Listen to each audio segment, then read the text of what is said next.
نحمدہ ونصلی ونسلم علی رسولہ الکریم اما بعد۔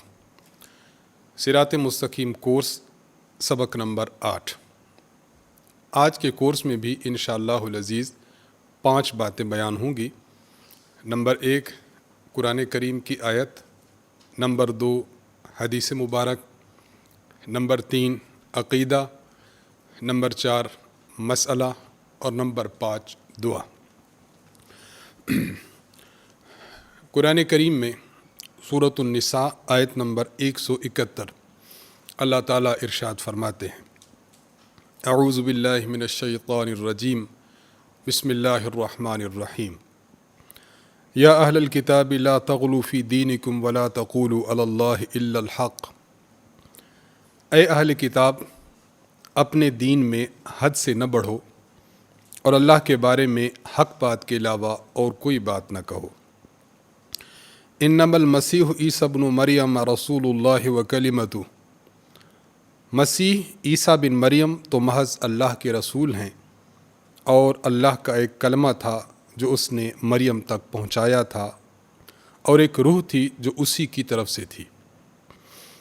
فآمنوا باللہ ورسلہ، اس لیے اللہ اور اس کے رسولوں پر ایمان لاؤ۔ ولا تقولوا ثلاثہ، اور یہ مت کہو کہ خدا 3 ہیں۔ انتہوا خیر لکم، ایسا کہنے سے باز آ جاؤ کہ یہی تمہارے لیے بہتر ہے۔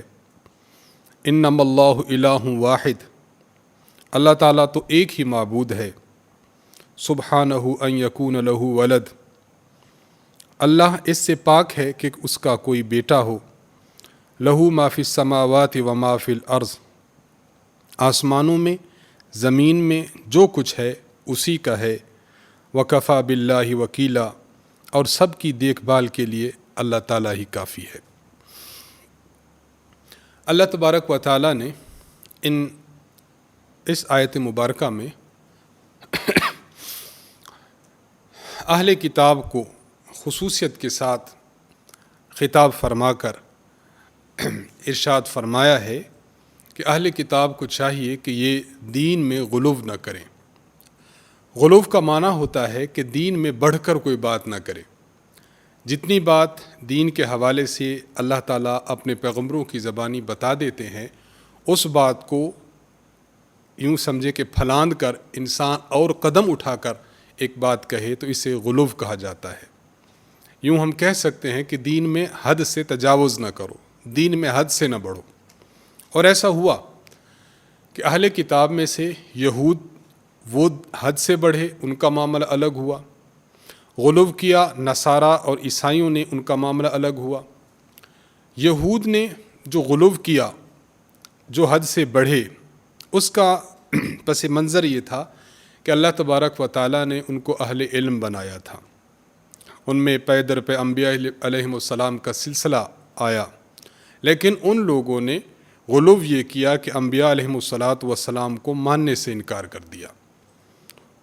آپ یہود کی تاریخ پڑھیں، کئی انبیاء علیہم السلام کا انہوں نے معاذ اللہ قتل کر دیا۔ حضرت عیسیٰ علیہ السلام کے بارے میں نازیبہ جملے کستے تھے، معاذ اللہ ثم معاذ اللہ، ان کو غلط الفاظ میں تعبیر کرتے تھے۔ تو یہود کا جو غلو تھا وہ یہ تھا۔ اور نصارہ کا غلو کیا تھا؟ انہوں نے ماننے پہ آئے تو انہوں نے اللہ تعالیٰ کی ذات کو بھی مانا اور حضرت عیسیٰ علیہ السلام کو خدا کا فرزند اور بیٹا قرار دیا۔ تو اللہ تعالیٰ فرما رہے ہیں کہ اے اہل کتاب، تم دین میں غلو نہ کرو، دین میں حدود سے تجاوز نہ کرو۔ جو بات کہی جاتی ہے، جو بات حقیقت اور سچ ہے، بس اسی پر انسان کو قائم رہنا چاہیے۔ اہل کتاب کو بھی خطاب ہے، اور اس سے ہمیں بھی ایک سبق حاصل ہوتا ہے کہ بطور مسلمان ہمیں بھی جو باتیں اللہ تعالیٰ نے فرمائی ہیں، جناب رسول اللہ صلی اللہ علیہ وسلم نے فرمائی ہیں، ہمیں بھی ان حدود سے تجاوز نہیں کرنا چاہیے۔ اللہ تعالیٰ کی ذات وحدہ لا شریک ہے، تو خدا کی توحید کا اقرار کریں۔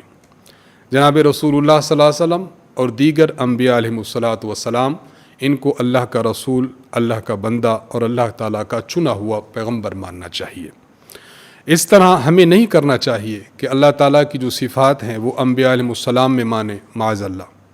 خدا تعالیٰ کی جو صفات ہیں وہ ہم اولیاء اللہ میں مان لیں معاذ اللہ، تو اس سے اجتناب کرنا چاہیے۔ اور اس بات سے بھی اجتناب کرنا چاہیے کہ اللہ تعالیٰ نے انبیاء علیہ السلام کو جو شان و شوکت، مقام و مرتبہ دیا ہے، معاذ اللہ اس کا انکار کیا جائے۔ اللہ تبارک و تعالیٰ نے انبیاء کے ہاتھ پر معجزات پیش فرمائے ہیں، ان کا انکار کیا جائے معاذ اللہ۔ اولیاء کرام، بزرگان دین کے ہاتھ پر اللہ تعالیٰ کرامات کا ظہور فرماتے ہیں، کرامات کا انکار کیا جائے، تو ان چیزوں سے بھی ہمیں اجتناب کرنا چاہیے۔ جو سیدھی راہ صراط مستقیم خدا تعالیٰ نے فرمائی ہے اس پر گامزن رہنا چاہیے۔ پھر اس آیت میں خصوصیت کے ساتھ عیسائیوں کے ایک عقیدہ کا تذکرہ ہے۔ وہ تذکرہ یہ ہے کہ بعض عیسائی یہ عقیدہ رکھتے ہیں، جس کو ہم عقیدہ تثلیث بھی کہتے ہیں، کہ اللہ تعالیٰ کی ذات، حضرت عیسیٰ علیہ السلام کی ذات اور روح القدس، یہ تینوں کے تینوں مجموعتاً بھی خدا ہیں، اور ان میں سے ہر ایک اپنے اپنے طور پر الگ سے بھی خدا ہے۔ عقیدہ تثلیث ان میں معروف ہے۔ تو اللہ فرماتے ہیں کہ ایسا کہنے سے باز آ جاؤ، انتہو خیر لکم، اس سے تم باز آ جاؤ، یہ حق تمہارے حق میں بہت بہتر ہے۔ پھر اس کی اللہ تبارک و تعالیٰ نے جو وجہ بیان فرمائی ہے وہ بہت بہترین اور دلیل کے ساتھ گفتگو فرمائی ہے۔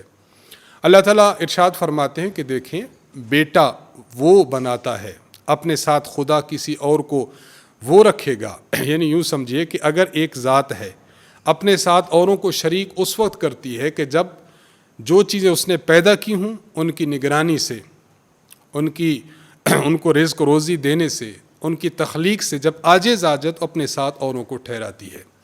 لیکن اللہ تعالیٰ فرماتے ہیں کہ میرے قبضہ قدرت میں تو آسمان اور زمین اور یہ تمام چیزیں میرے قبضہ قدرت میں ہیں، اور اللہ فرماتے وکفا باللہ وکیلا، ان سب کی دیکھ بھال کے لیے خدا اکیلا کافی ہے۔ تو جو ذات ان تمام چیزوں کی دیکھ بھال کے لیے اکیلی کافی ہے، تو اس کو کیا ضرورت ہے کہ وہ اپنے ساتھ اوروں کو بھی ملا لے۔ لہٰذا ان عیسائیوں کا عقیدہ تثلیث کی بنیاد پر تین خداؤں کا اقرار کرنا یہ بالکل غلط ہے، اس سے ان لوگوں کو اجتناب کرنا چاہیے۔ نمبر 2، حدیث مبارک۔ حضرت ابو موسیٰ اشعری رضی اللہ تعالی عنہ سے صحیح بخاری میں روایت موجود ہے، فرماتے ہیں کہ جناب نبی اکرم صلی اللہ علیہ وسلم نے ارشاد فرمایا، ما احد اصبر علی اذن سمعہ من اللہ یدعون له الولد ثم یوافیہم ویرزقہم، کہ اللہ کے نبی فرماتے ہیں کہ تکلیف دہ بات کو سن کر صبر کرنے والا اللہ سے بڑھ کر کوئی نہیں۔ لوگ اللہ تعالیٰ کو تکلیف دیتے ہیں کہ اللہ تعالیٰ کے لیے بیٹے ہونے کا دعویٰ کرتے ہیں کہ خدا کا بیٹا ہے، لیکن اللہ تعالیٰ اس بات کو پھر برداشت کر کے لوگوں کو عافیت بھی دیتا ہے، لوگوں کو رزق بھی دیتا ہے۔ تو اللہ تبارک و تعالیٰ کی ذات بابرکات ایسی ہے کہ اللہ تعالیٰ کی ذات حلیم ہے، اللہ تعالیٰ کی ذات بردبار ہے۔ اس سے یہ پتہ چلا کہ اگر کوئی شخص اللہ تبارک و تعالیٰ کے بارے میں اس طرح کا عقیدہ رکھتا ہے، فلاں خدا کا شریک ہے، فلاں خدا تعالیٰ کی فلاں صفت میں شریک ہے، اور اس کے باوجود اللہ تعالیٰ کی طرف سے اس کو پکڑ نہیں ہوتی، تو وہ ہرگز یہ نہ سمجھے کہ میرا یہ عمل، میرا یہ عقیدہ رکھنا اور نظریہ رکھنا، میرا نظریہ رکھنا بالکل ٹھیک ہے۔ وہ یہ بات اس وہم اور گمان میں ہرگز نہ رہے۔ اس کی وجہ کہ اللہ تعالیٰ جو اس کی پکڑ نہیں فرما رہے، تو یہ اللہ اپنی صفت حلم کا اظہار فرما رہے ہیں۔ اللہ چونکہ حلیم ذات ہے، اس لیے اللہ تعالیٰ بردباری کے ساتھ صبر آزما ہے کہ یہ شخص کہاں تک جاتا ہے۔ تو اس شخص کو چاہیے کہ ایسے غلط اعتقادات سے بہت دور رہے، تاکہ کہیں ایسا نہ ہو کہ خدا تعالیٰ کے غضب کی صفت کو جوش آ جائے اور اس شخص کو اللہ تبارک و تعالیٰ بھسم کر ڈالیں۔ اس لیے انسان کو ان جیسے غلط عقائد سے، نظریات سے اجتناب کرنا چاہیے۔ نمبر 3، عقیدہ۔ آج کے عقیدے کے حوالے سے 2 باتیں ذہن میں رکھ لیں، اللہ تعالیٰ کا عدل اور اللہ تعالیٰ کا فضل۔ اللہ تبارک و تعالیٰ نے جس طرح انسانوں کو پیدا فرمایا، اپنے بندوں کو وجود بخشا، اسی طرح بندوں کے جو افعال ہیں اللہ تعالیٰ ان کے بھی خالق ہیں۔ انسان جو افعال، جس انسان سے بھی کوئی فعل سرزد ہوتا ہے، تو انسان سے سرزد ہونے والے فعل 2 قسم کے ہیں۔ ایک ہم کہہ سکتے ہیں کہ انسان افعال کرتا ہے اپنے اختیار کے ساتھ، اور بعض افعال ایسے ہیں جو انسان کرتا ہے لیکن اضطرار کے ساتھ۔ اختیار کا معنی ایک چیز آپ اٹھانا چاہیں آپ اٹھا سکتے ہیں، اس کو اکھیڑنا چاہیں اکھیڑ سکتے ہیں، اور اضطرار کا معنی کہ بندہ مجبور ہو جائے۔ اللہ تعالیٰ نے موت کا وقت لکھ دیا ہے، اب بندہ یہ چاہے کہ میں اس سے 2 سٹیپ آگے نکل جاؤں، 2 سال پیچھے پہلے فوت ہو جاؤں، تو ایسا نہیں کر سکتا۔ تو بعض اعمال اختیاری ہیں اور بعض اضطراری اور مجبور جبر کے ساتھ ہیں۔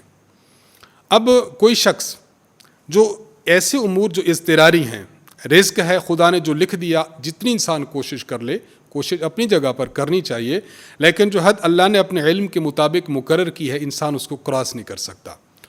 تو جو امور اور جو افعال ایسے ہیں جس میں بندہ مجبور ہے، اضطراری افعال ہیں، اس میں تو پکڑ نہیں ہوگی، لیکن جو افعال انسان کے قبضہ قدرت میں آتے ہیں، انسان ان کو کر سکتا ہے اور انسان کے اختیار میں ہے، ان افعال میں اگر انسان اللہ تبارک و تعالیٰ کے دیے ہوئے اختیار کے مطابق نیک فعل کرتا ہے، نیک کام کرتا ہے، تو اللہ تعالیٰ اس کو اجر عطا فرماتے ہیں، ثواب دیتے ہیں۔ ہمارا یہ عقیدہ ہے۔